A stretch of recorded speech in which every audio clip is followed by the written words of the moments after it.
नमस्कार साथियों, कुछ बात कर रहे हैं यूट्यूब चैनल पर। एक बार फिर आपका बहुत बहुत स्वागत है। मैं हूं हीरेंद्र कुमार अग्निहोत्री।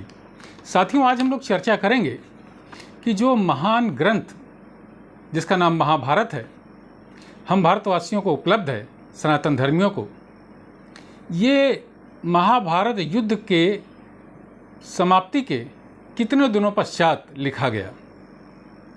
तो साथियों, महाभारत ग्रंथ में व्यास जी ने जितनी भी घटनाओं का वर्णन किया है, वो घटनाएं जब समाप्त हो गई होंगी तभी ये ग्रंथ लिखा गया होगा।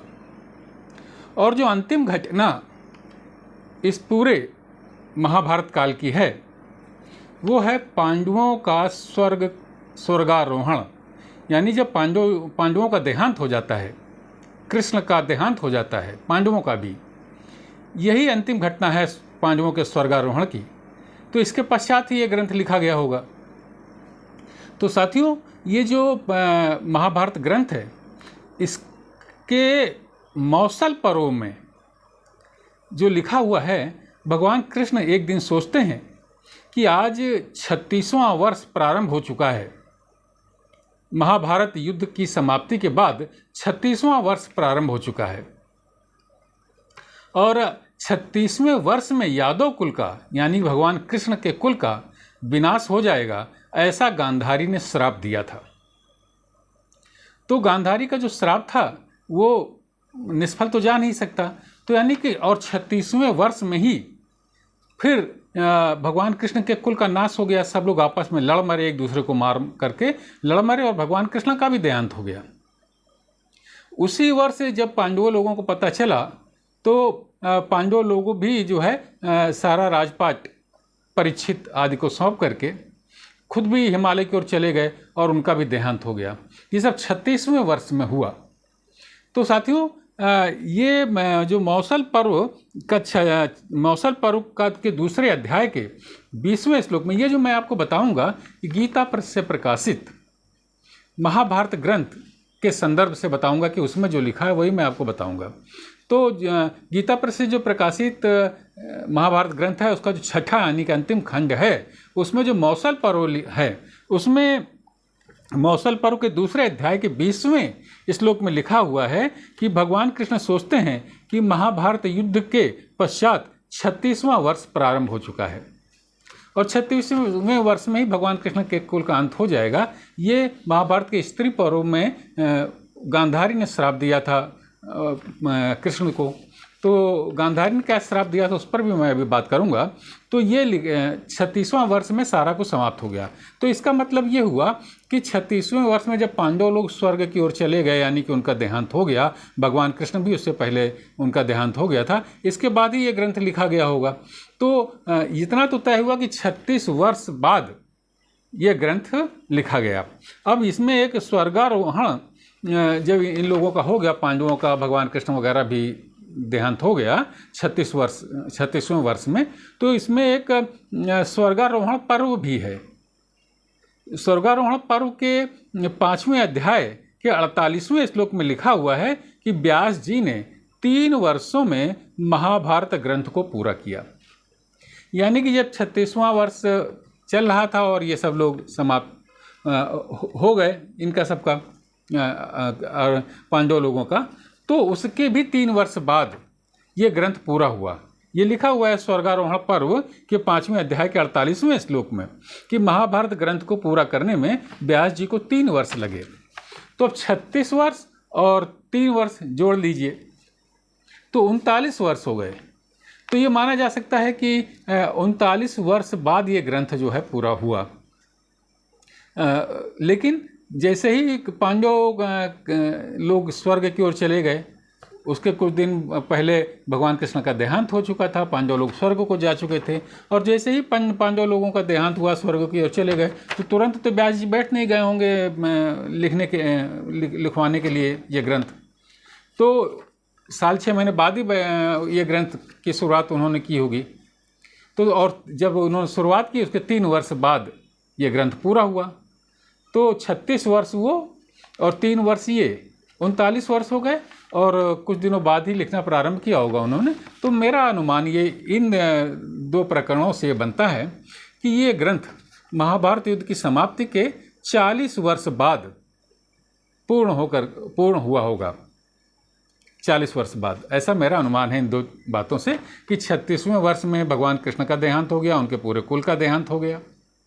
पांडव लोग भी उसी वर्ष देहांत हो गया, स्वर्ग की ओर चले गए 36 ये। और इसमें स्वर्गारोहण पर्व में लिखा हुआ है कि 3 वर्ष इस ग्रंथ को पूरा होने में लगे। तो अगर 36 और 3 जोड़ा जाए तो 39 और कुछ और तुरंत तो लिखा नहीं होगा, तो कोई साल 6 महीने बाद ही लिखना प्रारंभ किया होगा। तो इस तरीके से 40 वर्ष बाद, महाभारत युद्ध के समाप्ति के 40 वर्ष बाद ये ग्रंथ पूरा हो पाया होगा। ऐसा इन दो घटनाओं से मैं अनुमान लगाता हूँ। अब बात ये आती है कि गांधारी ने भगवान कृष्ण को शाप क्या दिया था। तो महाभारत ग्रंथ के स्त्री पर्व में ये लिखा हुआ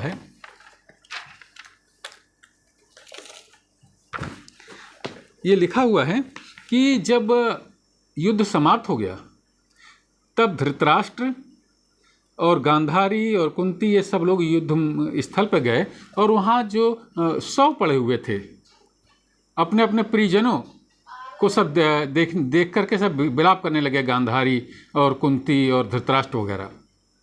उसमें गांधारी ने जब देखा कि उसके पुत्रों के 100 वहाँ पड़े हुए हैं, उसके दामाद जयद्रथ का 100 वहाँ पर पड़ा हुआ है, तो वो बहुत व्यथित हो गई और उसने भगवान कृष्ण को इस पूरे युद्ध का दोषी ठहराया गांधारी ने। और गांधारी ने भगवान कृष्ण को शाप दिया। ये स्त्री पर्व के 25वें अध्याय में लिखा हुआ है। 25वें अध्याय के 40वें और 41वें युद्ध में देखिए क्या लिखा हुआ है, मैं पढ़ता हूँ।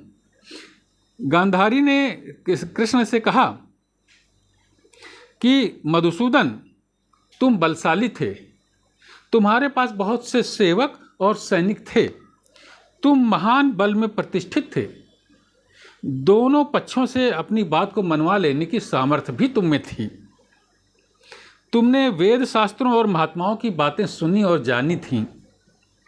यह सब होते हुए भी तुमने स्वेच्छा से कुरु वंश का नाश होने दिया।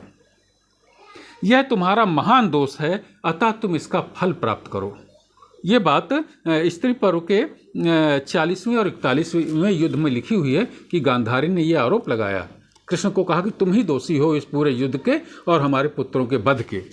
और इसमें 44वें और 45वें युद्ध में गांधारी ने भगवान कृष्ण को क्या शाप दिया, मधुसूदन, आज से 36वां वर्ष उपस्थित होने पर तुम्हारे कुटुंबी, तुम्हारे मंत्री और पुत्र सभी आपस में लड़कर मर जाएंगे। तुम सबसे अपरिचित और आँखों से ओझल होकर अनाथ के समान वन में विचरोगे और किसी निंदित उपाय से मृत्यु को प्राप्त हो जाओगे। यानी कि गांधारी ने ही भगवान कृष्ण को यह शाप दिया था कि 36वें वर्ष में तुम्हारे कुल का नाश हो जाएगा, तुम्हारा भी नाश हो जाएगा। और उसकी वजह गांधारी ने यह बताई थी कि तुम युद्ध को रोक सकते थे और तुमने युद्ध को रोका नहीं। तो भगवान कृष्ण ने क्या जो गांधारी को क्या उत्तर दिया था, वो कहते हैं 48वें श्लोक में, इसी स्त्री पर्व के 48वें श्लोक में कहते हैं, छत्राणी, मैं जानता हूँ यह ऐसा ही होने वाला है। तुम तो किए हुए को ही कर रही हो, इसमें संदेह नहीं कि वृष्णि वंश के यादव, यानी मेरे वंश के यादव, दैव से ऐसे ही नष्ट होंगे। तो ये बात हुई कि मैंने आपको ये बताया कि 36वें वर्ष में, गांधारी के शाप के 36वें वर्ष में, भगवान गांधारी के शाप के कारण 36वें वर्ष में ही भगवान कृष्ण के कुल का नाश हो गया, भगवान कृष्ण का भी देहांत हो गया। भगवान कृष्ण के देहांत से व्यथित पांडव भी राजपाट छोड़ करके मृत्यु का वर्ण करने के लिए पहाड़ों पर हिमालय की तरफ निकल पड़े। 36वें वर्ष में ये सब मृत्यु को प्राप्त हो गए। तो 36 वर्ष ये, इसके 36 वर्ष बाद ही ग्रंथ लिखा गया और 3 वर्ष ग्रंथ को पूरा होने में लिखा गया। तो मेरा अनुमान ये है कि इस तरीके से लगभग 40 वर्ष बाद ही ये ग्रंथ पूर्ण व्यास जी कर पाए होंगे। तो मेरा ये आंकलन आपको कैसा लगा, अपनी टिप्पणियों से मुझे ज़रूर बताइएगा।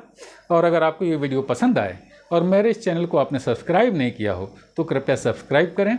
कल किसी और मुद्दे पर आपसे बात करूंगा। तब तक के लिए जय हिंद, वंदे मातरम।